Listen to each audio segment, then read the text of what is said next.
今回はタロットカードのワンドの3の意味をもとに独断と偏見で現代調にアレンジしました。どうぞ最後までお楽しみください。それではシリーズタロットカード物語アルケミアより第29話スタートです。カード名ワンドの3。私は子供の頃から物を作ることが好きで、小学生の頃は粘土工作にはまり、中学生の頃は編み物や小さなぬいぐるみを作っていた。高校生になった今はハンドメイド作家になりたくて、興味のあるものは一通り手をつけている。そのため私の部屋はハンドメイドに必要な材料や道具であふれているのだ。私の両親はそんな私をにこやかに眺めている。親に道具を買ってもらうわけでもなく、ハンドメイドのためにバイトをしている私をたくましいと言って褒めてさえくれる。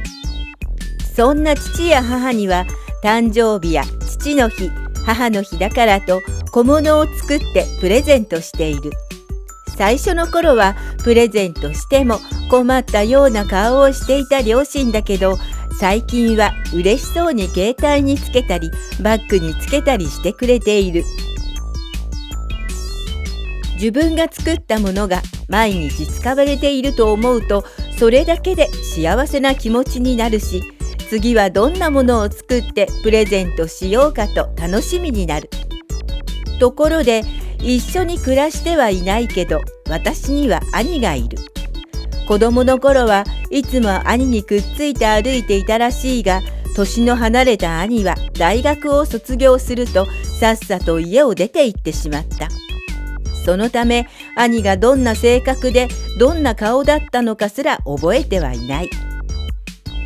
時々思い出したように LINE が来るけど、いつも勉強してるかと聞かれる。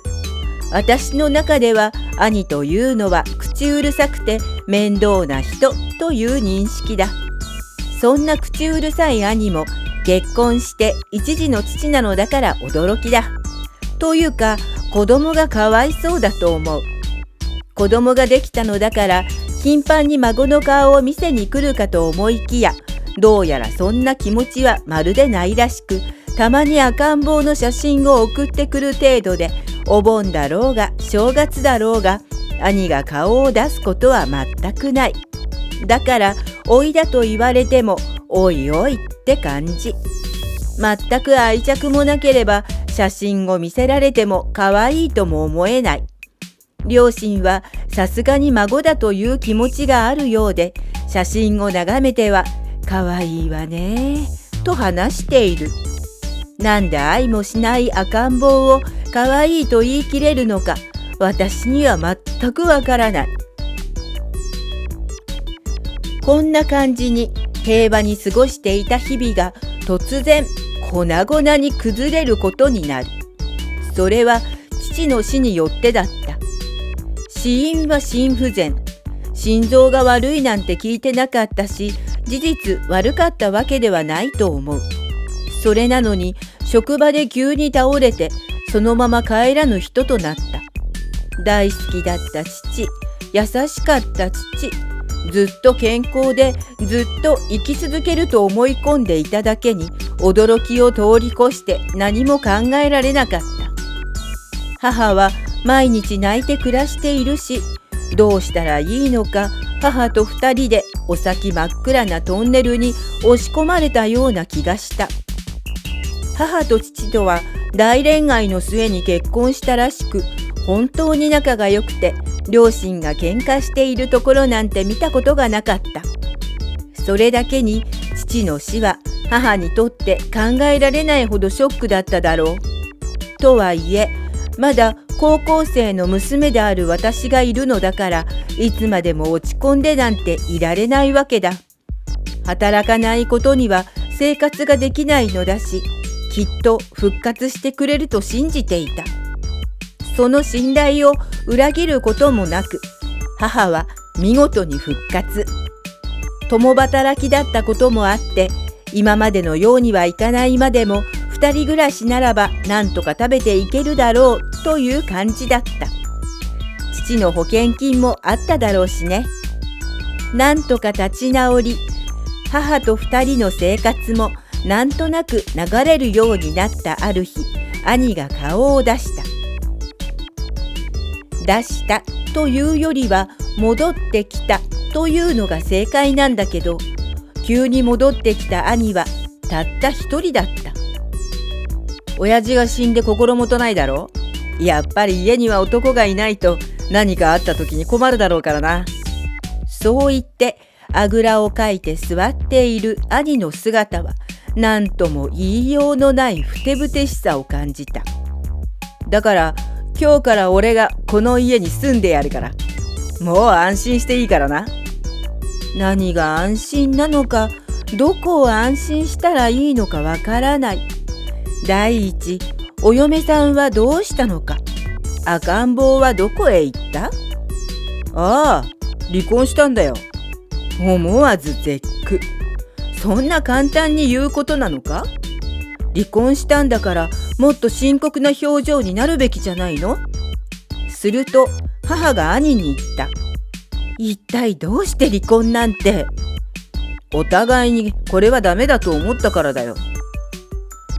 別に喧嘩したとか浮気したとかじゃないんだから、そんなに深刻になるようなことじゃないだろう。それに親父が死んじまったんだし、俺が戻るのにちょうどいいじゃないか。これこそが天の采配ってやつだよ。なんともこんな人が兄だったのか。さすがに仰天だよ。おい、あやね、ちゃんと勉強してるのか？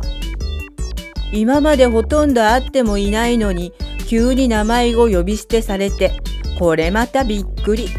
私としては兄というよりはどこかのおじさんモードなんだけど、一緒に暮らすということはこのおじさんモードの兄を兄と認識しなければならないのだ。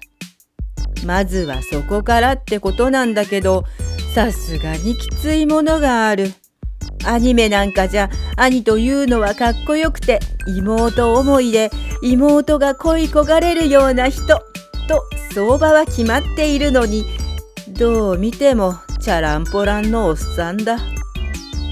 勉強はしてるけど、まさかお前大学に行きたいとか余計なことを考えてないよな。いや、大学に行くのが余計なことってどういう思考回路だよ。大学は行きたいと思ってるけど、思ってはいても父が亡くなった今、母の稼ぎだけで大学に行きたいですなんて言えない。そんなことはよくわかってる。ひゃあ、大学に行きたいって、お前さ、母子家庭なのに大学に行くだけの金があると思ってるのかよ。俺が帰ってきたからってお前の学費なんて出さないからな。それでなくても養育費で金がかかるんだから。別に兄に学費を出してほしいなんて一言も言ってはいない。それなのに随分な言いようだ。とにかくこの人とこれから先暮らしていかなければならないのは事実らしく、母も離婚したんならしょうがないわねとしか言わない。せっかく母と二人で楽しくやっていたのに、なんてこったい。それからは兄弟とはいえ男性が家にいるということで、今までのようなラフな格好で家の中をふらふらすることもできなければ、だらしない格好で横になることもできなくなった。たとえ兄がパンツ一丁でゴロゴロしていても、私がだらしなく横になっていると、女のくせになんて格好だとうるさいからだ。ご飯だって母が帰宅するよりも前に私に作れと言うし、それでいながら作ったものを褒めることはしない。おいしいならおいしいと言えと思うが、兄はまずければ食わんと偉そうに言うだけ。掃除を手伝うこともなければ、洗濯物が雨に濡れていても取り込みもしない。布団はベッドがいいと言いながらも敷いてやれば寝るが、決して自分で畳むことをしない。本当に面倒なのが増えたという以外にないのだった。生活費を出すかと思いきや、それすらしないのだからたちが悪い。母は、昔はこんな子じゃなかったのにね、と言うけど、私は昔の兄を知らないから、本当ですかと疑いたくなるだけだった。それよりも、これじゃあ離婚されるのもわかるよね、と思う。私だってこんな男が旦那さんだったら離婚を考えるわ。そんなことを考えながらも兄との生活が続いていたある日、私はいつものようにハンドメイドを楽しんでいた。もちろん自分の部屋で。そこにノックもせずに急にドアを開けて入ってきた兄。そして私がノックぐらいしてよと言っているのに全く動じず、お前、それ何やってんのと言ってきた。ちょうど私がやっていたのはレジンでとても細かい細工を施していたところだ。それ、何の役に立つんだよ。何のって、役に立つかどうかではなく楽しいかどうかが問題なんじゃないのとか思ったけど、何を言っても無駄なような気がする。お前さ、そんなもの作って何しようっての？何って、お前もう高校生なんだぞ。高校卒業したらどうするとかって考えてるのか？就職先とかしっかり考えとかないと将来困るんだぞ。俺が戻ってきたからには適当なことはさせないからな。しっかり働いてこの家にいる限りは生活費もしっかりもらうからな。いやいや、そこまで言うならお前が出せよと言いたいところだけど、言ったら倍になって帰ってきそうだから言わないけど、私はハンドメイド作家になりたいの。だからこうやって常に勉強してるんだよ。はあ？ハンドメイド作家？なんだそれ。小物を作る人のことだよ。そんなもので金になるのか？将来食っていけると思ってるのか？そう言われると辛いものがある。有名な作家さんにならないと食っていくのは難しいだろう。でも夢を見て何が悪い？お前はまだ子供だからわからないだろうけど、夢を食って生きていけるほど世の中甘くないんだよ。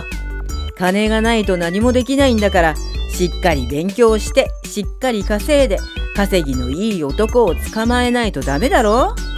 女は稼ぎのいい男と結婚して子供を産んで育てる。それが一番の幸せだろうが。男が安心して働けるように家庭を守るのが女の務めなんだからな。言い返さないことをいいことに好き勝手言ってくれる。女だから結婚して子供を作っていればいいというどこの時代の人間だよって感じの話を延々とされるのだ。ケツに火をつけて燃やしてやりたい。結局こんなおっさんに何を言っても無駄だと思った私は、はいはいそうですねと流して部屋から追い出した。だが私だって何も考えずに夢のような話をしているわけではない。というのも小学生の頃から小物を作り出していつかはハンドメイド作家になりたいと本気で思っていた。もちろん小学生の頃は夢でしかなかったけど、それが徐々に本気になったのは中学を卒業するくらいからだった。ネットで自分の店を出せると知った私はあるサイトに自分の店をオープンし、そこで作ったものを売っているのだ。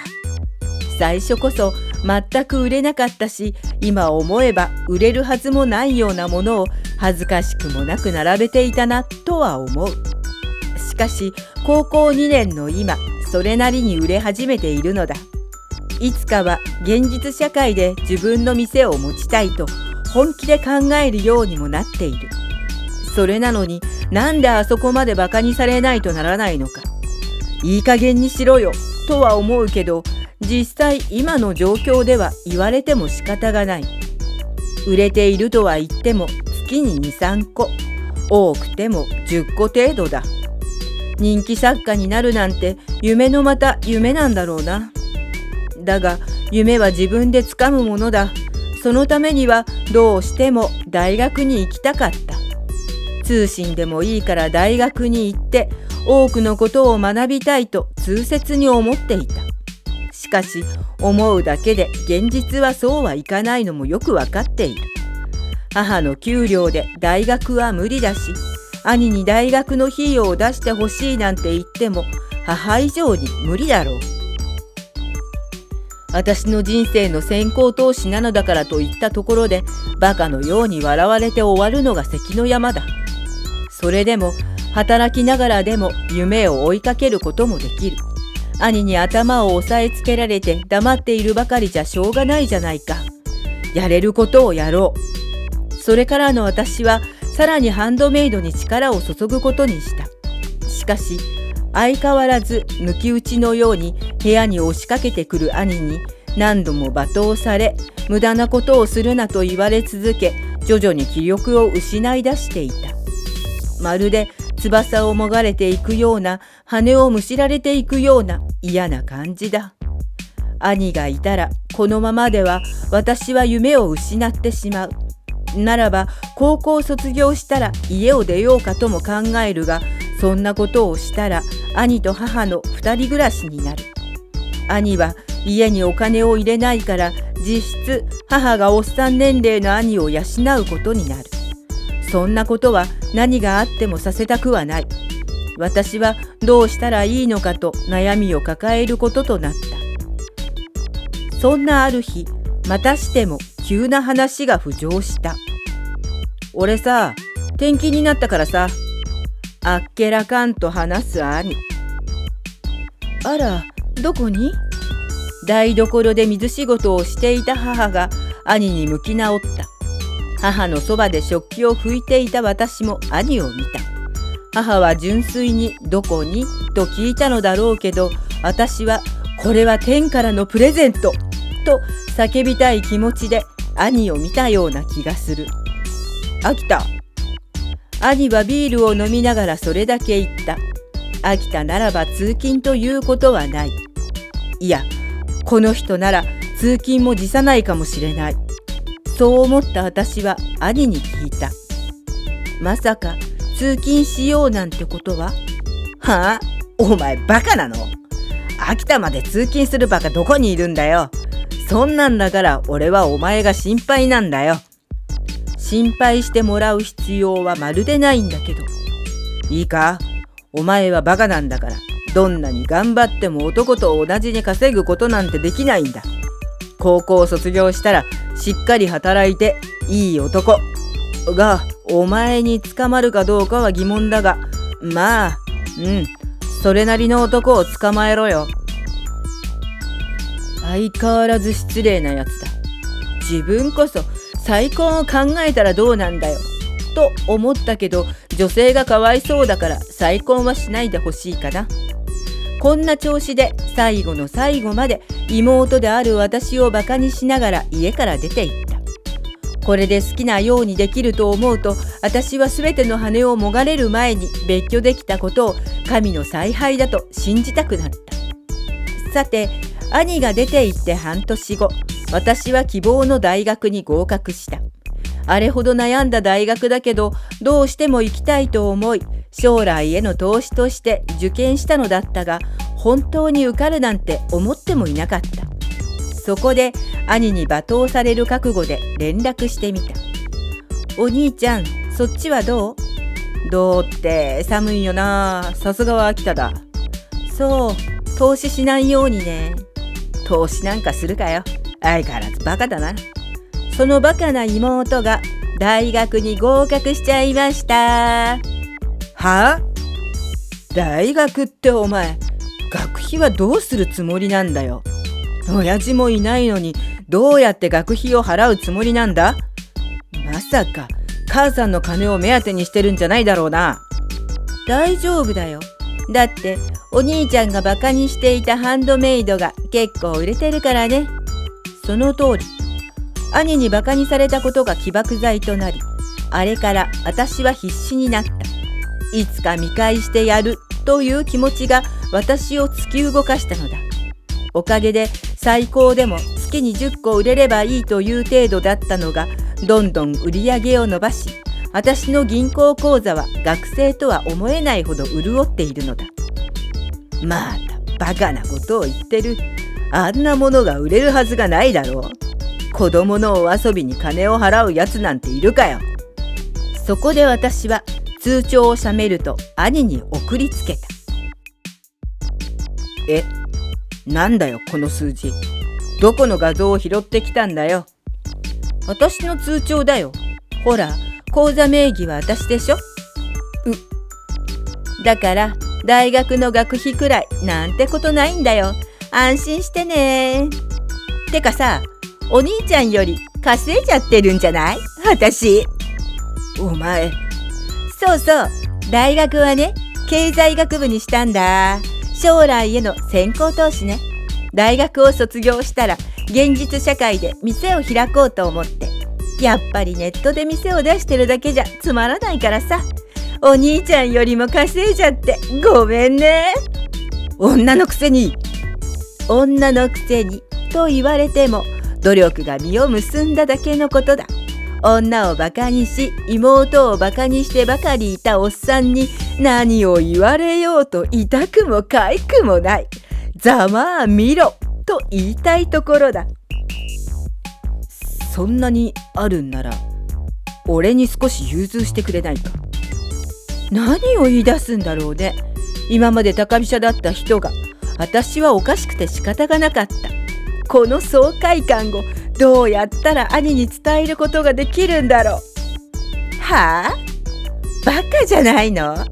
なんで？妹で女の私が男で女よりもずっとたくさん稼ぐお兄様に融通しなくちゃならないのかしら？それに私はお兄様の面倒を見ようなんて、そんな気持ちはありんこほどもないので、ご愁傷様。じゃあね。こうして私は今までの鬱憤を見事に晴らしたのだった。今心から言おう。ざまあみ